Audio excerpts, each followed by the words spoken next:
Clip extra per il canale. Ma dai, fa da fertilizzante. Ragazzi, aspetta, clippami, devo provare a fare un rimbalzo su sta palla. Vecchio, no, cosa vuoi fare? Voglio palleggiare. No, fra, sei un coglione. Non ha palleggiato. Grazie al c***o. Vieni qua, avvicinati. Guarda che schifo sta roba. Europa 1400. Tra donne che preparano pozioni e donne che volano, ovviamente entrambe italiane, viene pubblicato un libro che spiega come cucinarle correttamente. All'abbraccio. Questa, signori, è la storia della caccia alle streghe, ma prima di tutto, sigla! Comunque, aspettiamo che finisca la sigla. Ma sei Poco, quindi è finita, palese.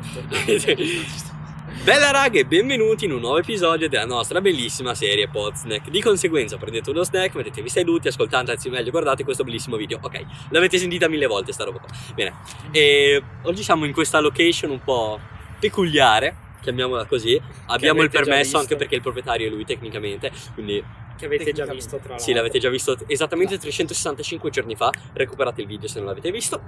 E siamo insieme, come al solito, al Sommo Levante, il quale ha fatto così tanti episodi insieme a noi che penso sia quasi capace di dirigerne uno. Quindi, nonno Levante, No, di cosa, non lo farò. di cosa parliamo oggi? Io direi, e lo sto assolutamente pensando di mia spontanea volontà, senza leggere un copione scritto da Watson, che voi Che voi dovreste... Perché non leggo Cos'è più? che dovrebbero fare? voi dovreste iscrivervi. E che noi dovremmo partire dalle origini delle streghe, naturalmente. Chissà perché, ma penso sia proprio un'ottima idea, complimenti. Iniziamo quindi con le origini. Ci sono fonti Ci sono fonti discordanti sulla nascita a livello storico della figura della strega. Ma ciò di cui si è sicuri è che una delle prime testimonianze di una strega si trova nella Bibbia, precisamente nel libro primo di Samuele, al capitolo 28, versetti dal 7 al 19. Questo libro si ritiene sia stato scritto tra il 931 a.C. e il 721 a.C. Sentiamo il riassunto della storia. Saul, abbandonato da Dio e disperato per la guerra contro i Filistei, cercò una maga a Endor per evocare lo spirito del profeta Samuele. Dopo averla trovata, si travestì e andò da lei di notte. Quando la donna vide apparire davvero lo spirito di Samuele, riconobbe che l'uomo travestito era il re Saul e si spaventò. Lo spirito di Samuele annunciò a Saul che Dio lo aveva abbandonato per la sua disobbedienza e aveva dato il regno a Davide. Gli predisse anche che il giorno seguente lui e i suoi figli sarebbero morti e l'esercito di Israele sarebbe stato sconfitto dai Filistei. E così accadde, la strega, o meglio la necromante, era riuscita con successo nella sua opera. Viene scritto il termine strega anche nell'Esodo al capitolo 22, nel versetto 18. Non lascerai vivere la strega. Queste, signori, erano le streghe del tempo, diciamo. Erano persone che, si suppone, entravano in contatto con i morti, con lo scopo di comunicare. Ora, indifferentemente che noi crediamo o meno a quello che facevano, queste persone sono esistite. Ma quindi, perché si è arrivati alla caccia alle streghe? Per capirlo, dobbiamo andare in Europa, dove dopo anni di evoluzione, tra virgolette, le streghe sono arrivate ad ottenere una certa fama. Nato in Alsazia, in un anno non specificato, Henrik Kramer, dopo aver preso i voti ad una giovane età, viene nominato lettore di teologia a Strasburgo. Nel medesimo anno, cioè nel 1474, riceve sia il mandato di inquisitore generale che quello di inquisitore di eretica pravità. Ottiene quindi la facoltà di procedere contro gli eretici, non solo nelle diocesi tedesche, ma anche in quelle al di fuori della Germania. Quando nel 1484 il pontefice Innocenzo VIII Sibo gli affidò l'incarico di agire contro le streghe in Germania meridionale, lui vi si dedicò al massimo delle sue capacità, trascrivendo poi tutta l'esperienza maturata sul campo nel trattato Maleus Maleficarum, generalmente tradotto come il martello delle streghe.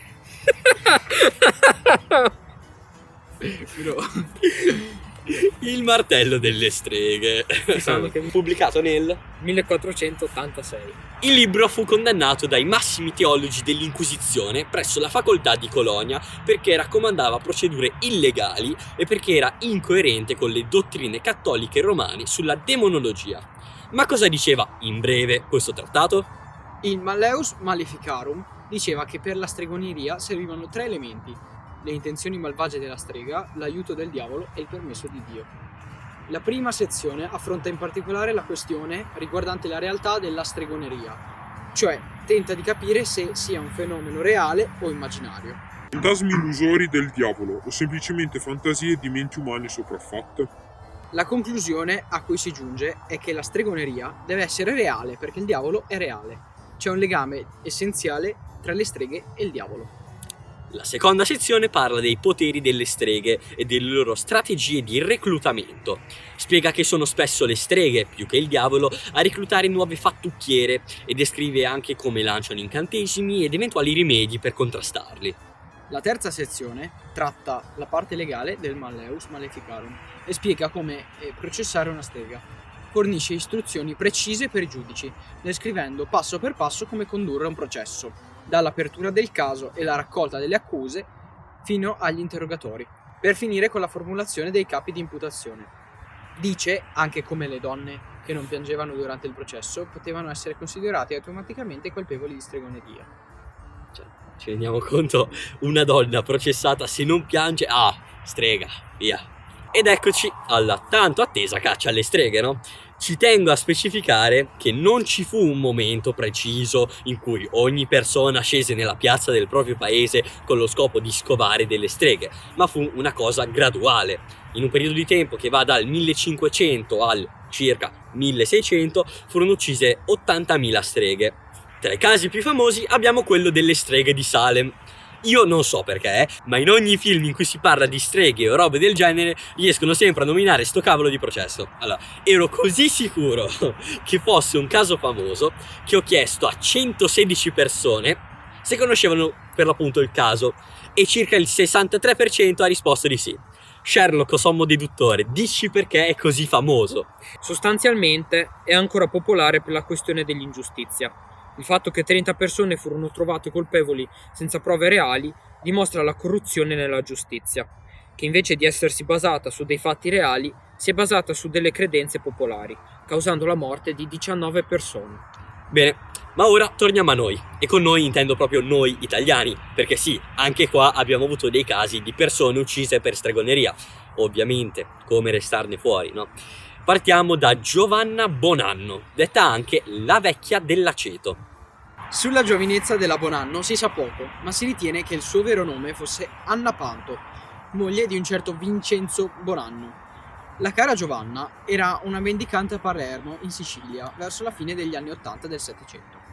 La cliente tipica della Bonanno era una donna con un amante.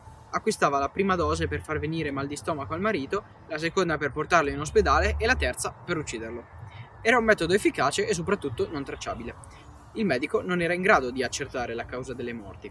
Un giorno, Maria Pitarra, un'amica della Bonanno, stava consegnando un veleno quando si rese conto che la vittima era il figlio di un'amica e decise di avvertire la madre.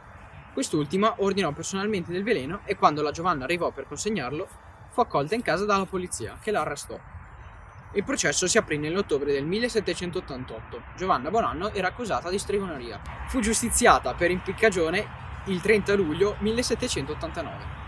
Passiamo ora al cuore dell'Italia, come direbbe una persona famosa, uno dei borghi più belli d'Italia, l'Umbria. Matteuccia De Francesco, o la strega di Ripabianca, era una monaca e una presunta strega italiana. Matteuccia fu processata a Todi nel 1428. Era accusata di essere una prostituta, di aver commesso atti di profanazione con altre donne e di aver venduto filtri d'amore a partire dal 1426. Confessò di aver venduto medicine e di essere volata su un albero sotto forma di mosca sul dorso di un dè. Sul dorso di un dè? Demo. Sul dorso di un demone. Ah, ok. dopo essersi cosparsa di un unguento fatto con del sangue di bambini neonati. Ma l'ha confessato. Ma questo l'ha detto lei, Ma l'hanno torturata o è non, andata lì? non si sa molto, si sa questo. Magari Mentre gli stava, Esatto. non so se gli stava prendendo per il culo o cos'altro.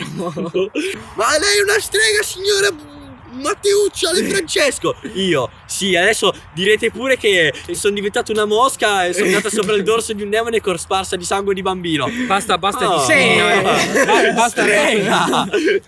Basta discriminare le persone che si cospargono di sangue di neonato.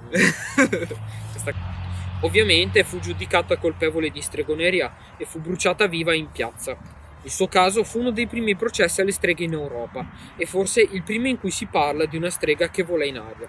In Italia solo Salta in l'eccellenza. aria. Solo l'eccellenza in Italia, Mamma signori. mia. Finiamo in bellezza. Secondo un sondaggio da me condotto, in Europa 30 persone su 99, o meglio circa una persona su 3, pensa che le streghe siano reali. Capire, devi Bene farlo. signori, con ciò si conclude questo speciale Halloween. Noi speriamo vi sia piaciuto.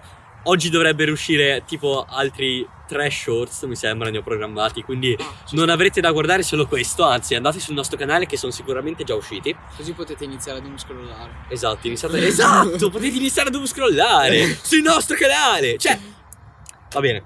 Quella zucca lì l'ha fatta mia sorella, quindi grazie a mia sorella. Grazie a Levante per essere venuto. Grazie a Sherlock per essere venuto. E Ci vediamo. buona.